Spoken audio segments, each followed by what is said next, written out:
آسمان میں حکومت اسی ایک اللہ کی ہے۔ آج تو میں کہتا ہوں کہ اس ایک اللہ ایک قوم کی حکومت ہے، ایک ایشور کی حکومت ہے، ایک خدا کی حکومت ہے، ایک گاڈ کی حکومت ہے۔ وہ جیسے چاہتا ہے ویسے کرتا ہے۔ ایسی ذات جو ہمیشہ سے ہے، ہمیشہ رہے گی۔ میں کہتا ہوں وہ اوم ہے، یعنی اللہ۔ میں ایک مذہبی آدمی ہوں، میرا اپنا ایمان اور یقین ہے کہ اللہ جو چاہتا ہے وہ کرتا ہے، یعنی ایشور جو چاہتا ہے وہ کرتا ہے، یعنی اوم جو چاہتا ہے وہ کرتا ہے۔ ہم اس ملک کے رہنے والے ہیں، وہ ہمارے بھائی ہیں۔ میں کہتا ہوں ایک آدم کی یعنی پرتم منو کی اولاد ہیں، ہم دونوں بھائی بھائی ہیں۔ جو لوگ اس کو تفریق میں اور دشمنی اور نفرت میں لے جانا چاہتے ہیں وہ ایک باپ کی اولاد نہیں مانتے، اور غلط ہے، غلط ہے، غلط ہے۔ ہم سب ایک ہی باپ کی اولاد ہیں، ہم سب ایک دوسرے کے بھائی ہیں۔ یہ ملک ہمارا ہے، ہم اس میں جیتے ہیں۔ اس ملک سے ہمارا تعلق شاریرک تعلق بھی ہے، ہم یہیں پیدا ہوئے ہیں اور یہیں مریں گے، یہیں ہماری قبر بنے گی، اور اسی دھرتی کا ہم حصہ بن کر کے ختم ہو جائیں گے۔ ہمارا اس ملک سے تعلق شاریرک بھی ہے اور دینی تعلق بھی ہے۔ میں نے جیسے کہا کہ سب سے پہلے دین، یعنی ایک اللہ کے سوا کوئی اللہ نہیں ہے، یعنی ایک ایشور کے سوا کوئی ایشور نہیں، یعنی ایک اوم کے سوا کوئی اوم نہیں ہے۔ دنیا کا سب سے پہلا پیغمبر اور سب سے پہلا نبی ہندوستان اور بھارت کی اسی دھرتی پر اترا۔ ہر نبی نے اسی چراغ کو جلایا ہے۔ حضرت محمد صلی اللہ علیہ وسلم نے بھی ایک توحید کے اسی چراغ کو جلایا ہے، جس چراغ کو آدم یعنی منو لے کر جنت سے اس دھرتی کے اوپر اترے تھے۔ ہمیں اس پر فخر ہے۔ ہمارا اس دھرتی سے تعلق شاریرک بھی ہے اور دھارمک اور دینی تعلق بھی ہے۔ ہمارے نزدیک ہندوستان وہ دھرتی جس کو اللہ نے منتخب کیا ہے حضرت آدم یعنی منو کے اتارنے کے لیے، وہ باعزت اور بڑی عظیم دھرتی ہے۔ ہم اس دھرتی کا احترام کرتے ہیں، اسی میں جیتے ہیں، اسی میں مریں گے۔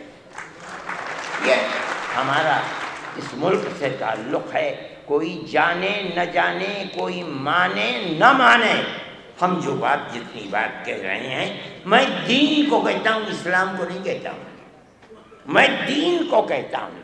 عقیدہ اللہ ایک ہے، اس کا کوئی شریک نہیں ہے۔ سب سے پہلے جس آدمی نے دنیا میں آ کر کے اس چیز کو دنیا کے سامنے یعنی اپنی اولاد کے سامنے رکھا ہے وہ اسی دھرتی کے اوپر تھا۔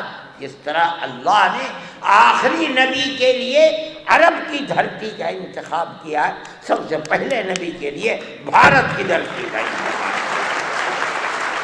ارشد مدنی نے کہا کہ ہندوستان کے بٹوارے کے لیے مسلمان قطعی ذمہ دار نہیں ہے۔ یہ جو لوگ اقتدار کی کرسی پر بیٹھے ہوئے ہیں ان کا ملک کی آزادی سے دھیلے کا بھی کوئی تعلق نہیں ہے۔ کہ ہم نے ملک کی آزادی کے لیے اور سیکولرزم کے لیے وہ بنیادی اپنی طاقت کا استعمال کیا ہے کہ کوئی دوسرا اس کو چیلنج نہیں کر سکتا۔ جمعیت علماء ہند کے لیڈر، منتظمہ، ورکنگ کمیٹی صدر مفتی کفایت اللہ صاحب مرحوم برابر کانگریس کے پاس خطوط لکھتے تھے کہ ہمیں یہ یقین دلاؤ کہ ملک آزاد ہوگا تو ملک کا دستور سیکولر دستور بنے گا۔ آپ لوگ شاید نہیں جانتے ملک آزاد ہوا، لیکن ہم اس کو بدقسمتی سمجھتے ہیں کہ ملک آزادی کے ساتھ ساتھ تقسیم بھی ہو گیا۔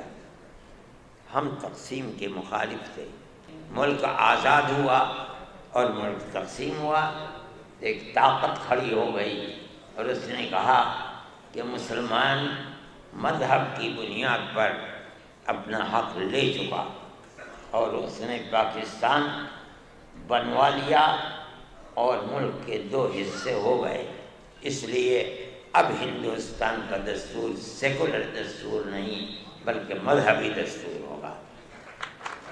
جمعیت علماء ہند وہ تنہا ایک جماعت تھی جس نے گاندھی جی کو پکڑا، جواہر لال نہرو کو پکڑا اور کہا کہ آپ نے جو ورکنگ کمیٹی کی یہ تجاویز ہیں یہ ہمارے سامنے موجود ہیں، جو ہم نے آپ کو خط لکھے ہیں وہ یہ خط ہیں، اور جو آپ نے ہمیں ورکنگ کمیٹیوں کی تجویزیں بھیجی ہیں کہ ملک آزادی کے بعد دستور سیکولر دستور ہوگا، وہ یہ آپ کی تجاویز ہیں۔ آپ ان تجاویز کو عملی جامہ پہنائیے۔ ملک کو ہم نے تقسیم نہیں کیا ہے، ہم نے تو اپنے گلوں کے اندر جوتوں کے ہار ہماری قوم نے ڈالے ہیں، ہم نے اس کی پرواہ نہیں کی۔ ہماری پگڑیاں اچھالی گئی ہیں، ہم نے اس کی پرواہ نہیں کی۔ ہم جس جگہ کھڑے تھے آج بھی اسی جگہ کھڑے ہیں کہ ملک تقسیم نہیں ہونا چاہیے۔ اب اگر ملک تقسیم ہوا ہے تو ملک کی تقسیم پر دستخط آپ نے کیے ہیں، ہم نے دستخط نہیں کیے۔ مولانا ارشد مدنی نے کہا کہ آج جن لوگوں کے ہاتھ میں اقتدار ہے وہ انتہائی غلط طریقے سے حکومت چلا رہے ہیں اور اس کا خمیازہ ایک دن ہندوستان کو بھگتنا پڑ سکتا ہے۔ میرے بھائی، آج اس سیکولرزم کو ختم کرنے کی بات کی جا رہی ہے۔ میں یہ سمجھتا ہوں کہ اس ملک کو بربادی کی طرف لے کر کے چل رہے ہیں۔ وہ اگر یہ سمجھتے ہیں کہ سیکولرزم صرف ان کے 2 کھٹکتے ہیں، ان کو سب سے پہلے مسلمان اور دوسرے درجے کے اندر عیسائیت۔ ہم جس سیکولرزم کو لے کر چلتے ہیں ہم یہ کہتے ہیں کہ تنہا مسلمان نہیں، ہر اقلیت، چاہے وہ عیسائیت ہو، چاہے ملک کے اندر برائے نام یہودیت ہو یا کوئی بھی اقلیت ہے، جب ملک آزادی کے وقت اس کا دستور سیکولر دستور ہے، وہ سیکولر دستور رہے گا۔ اور اگر آپ اس سیکولر دستور کو ختم کر کے یہ چاہیں گے کہ ملک کو سلامتی کے ساتھ لے کر چلیں، ملک سلامتی کے ساتھ نہیں چل پائے گا۔ یہ 25-30 کروڑ کی مسلم اور عیسائی اقلیت کے ہوتے ہوئے آپ یہ چاہتے ہیں کہ ملک کے اندر امن برقرار رہے گا اور ان کو زندگی کا حق نہیں دیا جائے گا، دستور میں ان کا کوئی مقام نہیں ہوگا، نہیں ہو سکتا۔ میرے بھائی، یہ تو دنیا کے حالات ہیں، کل کوئی اور تھا، آج کوئی اور ہے۔ اگر ہم یہ سمجھتے ہیں کہ ارشد ہمیشہ زندہ رہے گا تو پاگل ہے، مرے گا، میری جگہ کوئی دوسرا آ کر بیٹھے گا۔ دنیا ہے، یہاں اسی طرح آنا جانا لگا ہوا ہے۔ میرے بھائی، جمعیت علماء کا اپنا ایک کردار ہے۔ ہم اس سیکولر دستور کے محافظ ہیں۔ ہم سمجھتے ہیں کہ صرف زبانی نہیں کہ دنیا میں جا کر کے سیکولرزم کا ڈھڈورا پیٹا جائے اور ملک کے اندر مسلمانوں کی 600 سال پرانی مسجدوں کو گرا کر کے وہاں مندر بنایا جائے، یہ سیکولرزم نہیں ہے، یہ ڈھول کا بول ہے۔ آپ کی پارلیمنٹ فیصلہ کر چکی ہے آج سے تقریباً 30-32 سال پہلے کہ جو مسجد جہاں جو مذہبی عبادت گاہ بنی ہوئی ہے سن 47 میں، اس عبادت گاہ کو اسی حال میں رہنے دیا جائے گا۔ آج آپ یہ کہتے ہیں کہ نہیں، بنارس کی مسجد کو توڑ دو، وہ ہماری ہے، متھرا کی مسجد کو توڑ دو۔ آپ کے کردار کا اور پارلیمنٹ کا کیا اعتبار ہے یہ بتائیے؟ کیا چیز ہے پارلیمنٹ کے اندر؟ پارلیمنٹ ایک قانون کو بناتی ہے، آپ اس قانون کو ٹھوکر مار دیتے ہیں۔ آپ جو قانون آج بنا رہے ہیں کل کو دوسرا اسے ٹھوکر مار دے گا۔ یہ تو آپ نے ایک ریت اور رواج کر دیا، ہمیں کوئی غرض نہیں ہے۔ آج آپ کر رہے ہیں، ٹھیک ہے کر دیجئے، کل کو حالات بدلیں گے دنیا کے اندر، میں زندہ ہوں میں بھی مر جاؤں گا اور دنیا کا ہر آدمی مر جائے گا، دوسرا آئے گا اپنی خاص ذہن کے ساتھ آئے گا۔ حالات کیا ہوتے ہیں ان کو آج نہ میں جانتا ہوں نہ کوئی جانتا ہے۔ ابھی چند روز پہلے ناصر الجنید کو زندہ جلا دیا گیا اور جلانے والے کے لیے ہزاروں آدمی کھڑے ہوئے ہیں، احتجاج کر رہے ہیں کہ پکڑا نہیں جا سکتا۔ ملک کی پولیس بھی ان کو پکڑنے کے اندر ناکام ہے، اپنی فہرست سے بھی ان کو نکال دیا ہے۔ یہ چیز ملک کے لیے کوئی اچھی چیز نہیں ہے۔